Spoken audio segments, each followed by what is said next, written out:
Montenegro has been a NATO member since 2017 and pays just over 2% of its GDP on defence. Its path to joining the EU is also well underway. It hopes to be the 28th member state by 2028. But there are many reforms that are still outstanding, such as independence of the judiciary and freedom of the press. For the Europe Conversation, I catch up with its president, Jakov Milatović, and I asked him about these reforms. So, President Milatović, your country has been waiting 12 years in the wings as a candidate country, starting negotiations for accession. The idea is you're becoming an EU member by 2028. Is that practical or is that a reality still? So when I became the president of the country last year, I was selected by the people on a very clear EU agenda. We have set an ambitious goal, indeed, but I believe still a realistic one. And this is about Montenegro becoming the 28th member state of the EU as of 2028.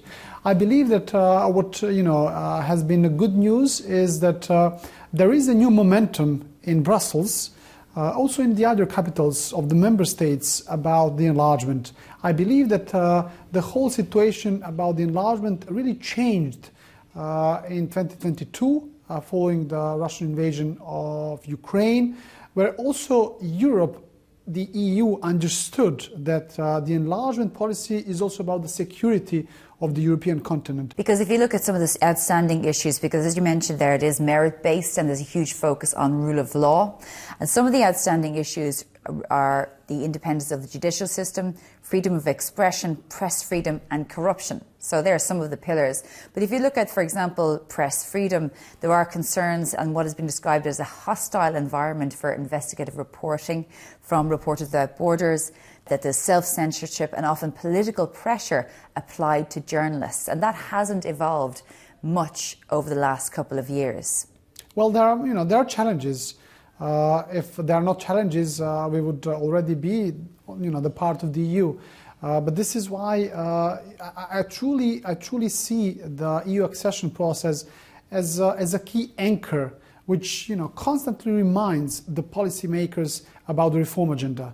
And this is all about the rule of law, about good governance, about economic development, about public administration reform, about the media environment. I believe that ever since I became the president, I was very clear that for me the EU accession is indeed about reforms, not only about trying to get some EU funding for different infrastructure projects. That's important, but I believe what is even more important is to be able to use the process as a transformative way for your country, which would ultimately benefit to the people, because we all want to live in a society where there is a clear rule of law, where there is a clear good governance, where there is zero corruption. And do you believe that from a cultural perspective there is an effort to ensure that journalists are allowed to practice without fear of favour or intimidation? There are challenges still. There are cases from the past about the attacks on the journalists that still have not been fully investigated. Sort of brought to an end. Whenever I speak, and I have recently spoke at a very important conference on the media environment in Southeast Europe that was hosted by Montenegro, those are exactly the points that I have focused on. I believe that the fundamental of democratic development is a free media environment, competitive media environment, freedom of speech, this is really a crucial part also of my public endeavors. We have made progress.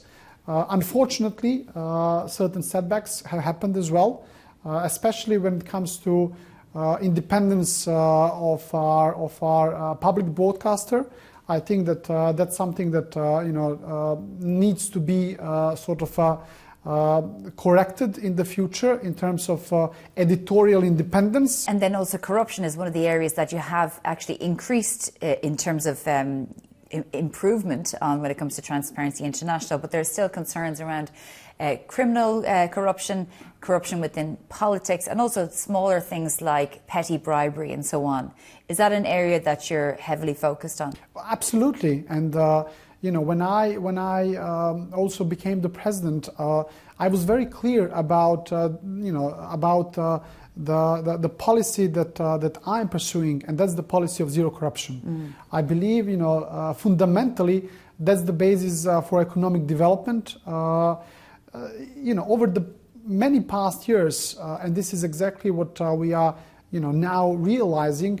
Many of the people within our judiciary system who were appointed to fight corruption and organized crime on behalf of the people of Montenegro were actually part of organized crime and corruption. Now many of them are being processed, so there is a clear progress, especially within our prosecution, now also within our court system, so that things are moving in the right direction. You mentioned there enlargement as very important in terms of security for the whole of Europe. When Montenegro had high levels of Russian interference, was around foreign policy decisions about becoming a member of NATO, independence, and probably you will see some interference. Are you concerned about that, or what can the country do to try to defend itself from interference? I believe that a very important decision that Montenegro has made in the past was becoming the member of NATO. In 2017, Montenegro became a member of NATO alliance, and that really made Montenegro more secure, more protected, and more resilient when it comes to the threats from the third countries. Definitely, that over the past few years, NATO and other NATO members, helped Montenegro to make sure that the whole system becomes more resilient.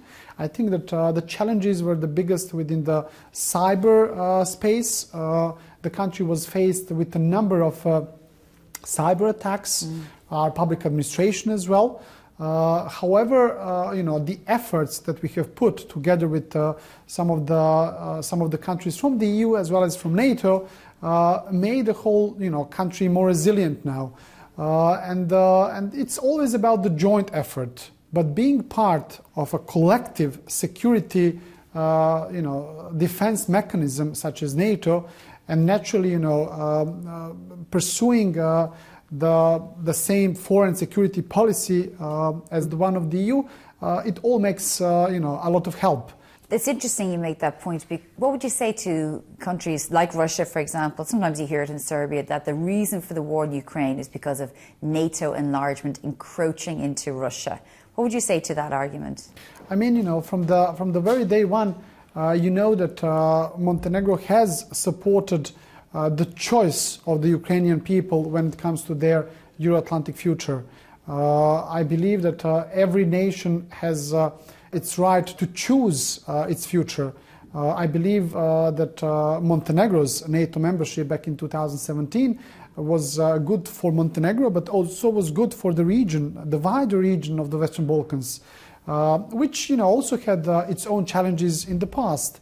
I believe that Montenegro's NATO membership strengthened the stability of the region, and now Montenegro is also perceived by many as a credible NATO member. So, in that regard, our position is very clear. What's your own interpretation of President Zelensky's victory plan? Do you believe that Ukraine should be offered a path to membership, a formal path to membership, more than the indestructible bridge, in order to have a strong position to end this war? I was very happy to attend the Peace Summit in Switzerland, which was held a few months ago. I believe that was the right step in the right direction. Many of the world nations were there as well, supporting the peace plan of the President Zelensky. I think that the position of Montenegro was also very clear when we supported the NATO decision last year to elevate the relationship with Ukraine, from the formal level that we had, which was the commission between NATO and Ukraine, to to the more strategic relationship that we currently have. But do you believe that Ukraine should be, like President Zelensky is calling for a formal invitation as part of the victory plan? Do you support that? This is definitely going to be sort of among some important discussions that are going to be held between the current NATO members, especially ahead of the next summit in The Hague. I believe that also NATO has been very supportive to Ukraine over the last very challenging period. Now you know that we also have launched the so-called NATO mechanism for support of Ukraine. So there are all very important steps when it comes to the just peace in Ukraine, which is ultimately what the goal is. So you would support, if it's on the table, membership? Well, I said it's going to be part of the discussion. Okay. Yeah, just final question before I let you go, because we know that in the call with Donald Trump and Mark Rutte in relation to NATO, Donald Trump made it clear that Europe has to do more heavy lifting. I don't know if in your conversation with Secretary General Rutte, he explained to you a little bit more about that. What does it mean Europe needs to do more heavy lifting? Are we in charted territories? Well, I think, ultimately it comes to the spending.